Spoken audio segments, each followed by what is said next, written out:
In this video, I'm going to be showing you how you can start building out an application where you can leverage your UI components in conjunction with your AI assistant to work together seamlessly and allows them to stay perfectly in sync. I'm going to show you how to get started with CopilotKit, and specifically, I'm going to show you their new CrewAI integration. What I'm going to be doing in this video is we're going to start with this recipe creator.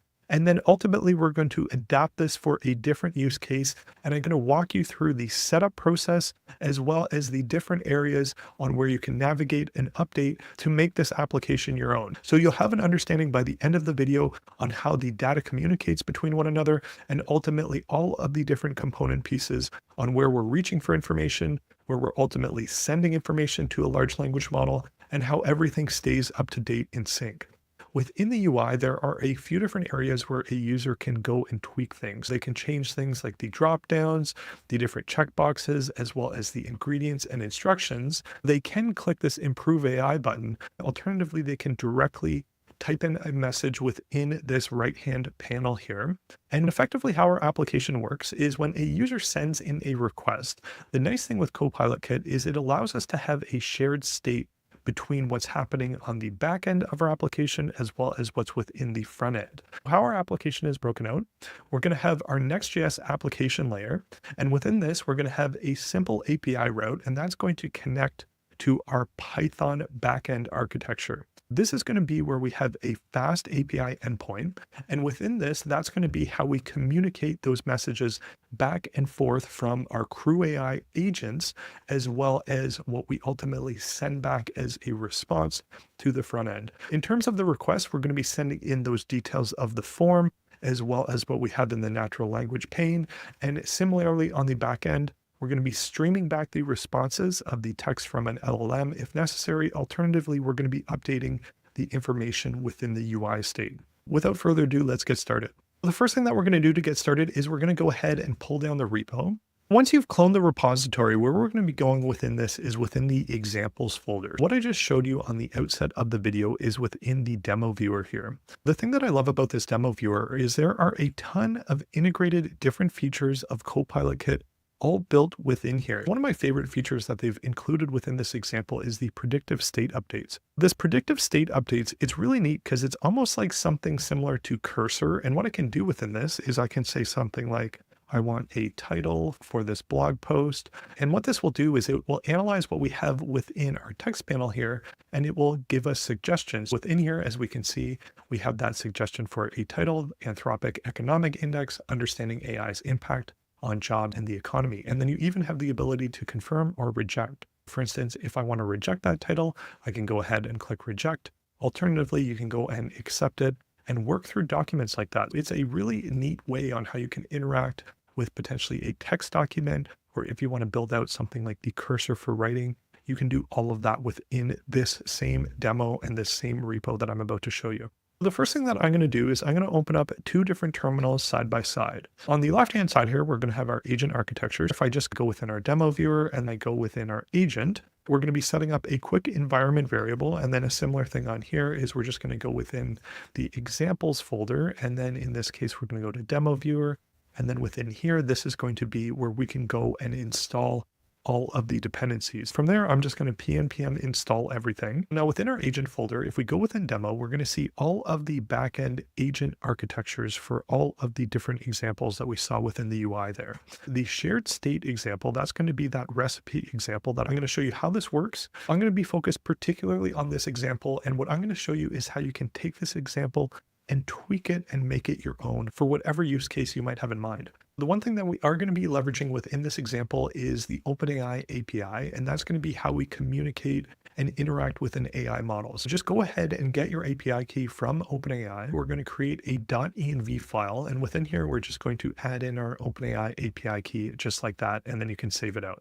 And then once you've saved out your .env within the agent directory, you just have to make sure that we're going to copy this same environment variable, and then we're going to paste it within the demo viewer directory as well. And then once we have that, I can go and run poetry run server to start our agent architecture. Similar thing on the front end is I'll just start our Next.js application as well. Now we can open up our application, and now we should have what we saw on the outset of the video. We have all of those different examples. And what I love about this example is there is basically all of these different really great use cases on how you can leverage CopilotKit all within one repo. So now if I just test this out, I'm going to say I want to make a steak in 15 minutes with some healthy vegetables. I'll send that in, and just like we saw, now we have this working here. We see it's at high protein, we have all of the ingredients, and then we also have the instructions there. Now that we have it set up, I just want to go through how this works and how you can begin to make this your own. First, what I'm going to do is within our demo directory is I'm going to go within the source directory, and I'm going to go down to our configuration. Within our configuration, this is going to be a list of all of those different capabilities that we have in the sidebar. When it loads, it's going to iterate through these and it's going to map all of these out. What I want to do is I want to set the default state of our application to the shared state here. I'm going to go within the page where we have all of these listed out. Within the selected demo ID is I'm just going to set the initial state of our application to be the shared state. Now, if I go back to our application and if I refresh the page, I should always have it on this shared state between agent and UI. Next, what I'm going to do is I'm actually just going to get rid of our sidebar in its entirety. In this example, I'm just really going to focus on this core example. Since what I'm going to be building is going to be something related to exercise, the first thing that I'm going to do is I'm actually just going to get rid of this style for the background image. And what I'm going to do is I'm just going to say I want a background that is black, purple, and blue. I'll go ahead and I'll save that out. Now we have our application. We have the black, purple, and blue interface here. Now that we have this, what I want to do is I want to go side by side and show you the UI layer as well as the agent architecture and how you can begin to make something like this your own. What I'm going to do is I'm going to put our agent architecture, which is the agent.py on the left-hand side here, and then we're going to have the page. If I open these up side by side, we're going to see a lot of similar pieces that are set between the state of the front end and the back end of our application. The first one's going to be the skill level. And instead of the recipe, let's just call this the workout.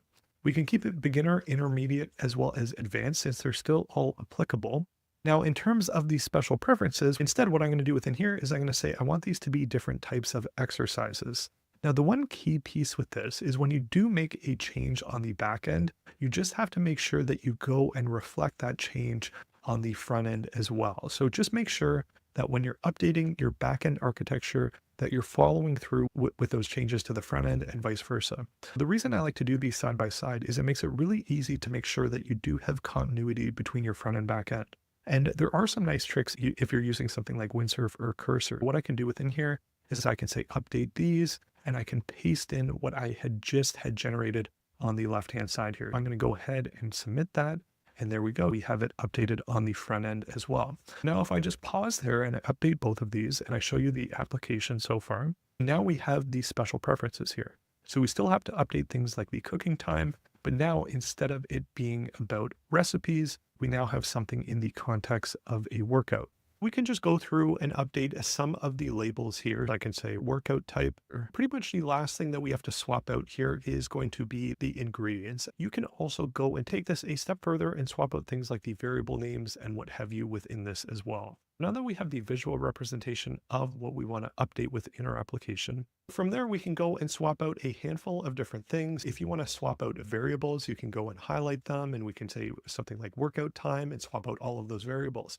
Next, what we're going to go through is the cooking time. Now, the one thing that you can do is if you Command D within VS Code or Cursor or Windsurf, what you'll be able to do is have multiple cursors where you can easily swap things out. If I just say workout time, I can save that out. The next part of this is a core piece of this component here. Everything within here is going to be mapped to these different parameters that we have within this function call or tool call as it's otherwise known. Within here, we have these various things like we have within the UI. We have the skill level, the special preferences, the cooking time, ingredients, and instructions. And within here, you see that it maps to all of these various fields here. Now, just to quickly touch on what a function call is or a tool call, what these are is effectively a way on how you can tell your large language model that you're using what your function does, the parameters that it accepts, the types of those different parameters, as well as what the function and the types that function returns.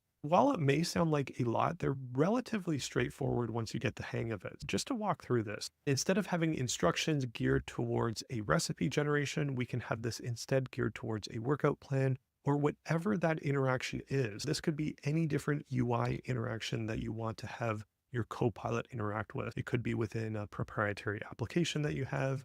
Maybe you have a list and you want to, with natural language, have it select and email different individuals or whatever it might be. You can do quite a bit with this type of mechanism. Within here, we're going to have our recipe schema, and this is going to be an object, and we're going to have a handful of other properties within that object. This is going to be the skill level of the recipe, but in this case, we can just swap it out to workout. For special preferences, again, we can just swap out all of these instances basically of where it says recipe to workout. Now, one thing I'm not going to demonstrate, but what you could definitely do is you can swap out these different values where there is a reference for this key or variable throughout the application. If you're trying to tidy this up for your particular use case, just make sure you change out the variable names as well as those keys relating to, in this case, what might be something that's specific to what we're mapping towards. Now, once we have that, the key portion of our application and where we actually integrate with the large language model is going to be within our CrewAI flow. If you haven't used them before, it's a similar concept to the LangGraph architecture where you'll have all of these different interconnected nodes, which is sometimes referred to as a cognitive architecture. The way that you can think about flows is you're going to have an entry point for your flow on where that graph starts. And then from where that graph starts, there could be a series of different routes that the language model will take depending on what conditions are met or what particular task it might be. For our flow, it's going to be a relatively simple example. Within this, we're going to be sending a request to a large language model. And in this case, what we're going to say is similar to the other examples. You are a helpful assistant. This is the current state of the workout plan. You can just swap out all of those different values there. Within this, instead of recipes similar to above, we're going to say you are a helpful assistant for creating workouts. This is the current state of the workout plan. And you can modify the workout plan by calling the generate recipe. If you have created or modified the workout plan, just answer in one sentence about what you did. Even though they're coming back in a structure, similar to that stream of text and tokens we get from something like ChatGPT, we can have that structure streaming to our application and map to the UI. Just to demonstrate that streaming effect, if I say, I want a high intensity strength training workout that lasts 30 minutes, if you caught it there, it happened very fast. But what you'll see is it will go through the structure of this form and it will effectively map that schema of all of those different values. In this case, we had the skill level that was inferred. We have the 30 minutes, just like I had instructed. We have the strength as well as the high intensity checked off. And then we have the equipment, the dumbbells, yoga mat, as well as the timer. And then finally, we have the instructions here. Finally, we're just going to be running this model, and then we're going to be setting the response to stream with CopilotKit. And that's the nice thing with CopilotKit is they have these really helpful methods and functions as well as hooks on the front end. You can stream in the different state. And again, there's going to be that continuity of what your agent is doing as well as your front end. The great thing with what they're building is they're really trying to narrow the gap in terms of the complexity that it takes to build out these full stack AI agentic applications. Because previously, you might see a lot of examples that are maybe in the terminal or things that might have been a bit of a patchwork on the front end in terms of how they were implemented. But with this, there's a standardized format where if you wanted to swap between CrewAI or LangGraph or what have you, what you'll be able to do is to have those rails in between where it can make that process easier. Finally, within here, we're going to be setting our model to OpenAI GPT-4o. Now it is using light LLM. So if you do want to swap this out for another model, you definitely can if you'd like. Just be mindful of swapping out and setting up all of the relevant API keys. Finally, within the model, we're going to be sending in the system prompt like we had specified just above. We're going to be sending in that whole state of all of those different messages. And then finally, we're going to have the tools that we had just defined. In this case, it's just that one tool that's acting as a structured schema for how our application will render those different pieces within the UI. And then from there, we're basically going to be appending the message that we get back from the model to the state array. So we have the context of all of those previous messages as well.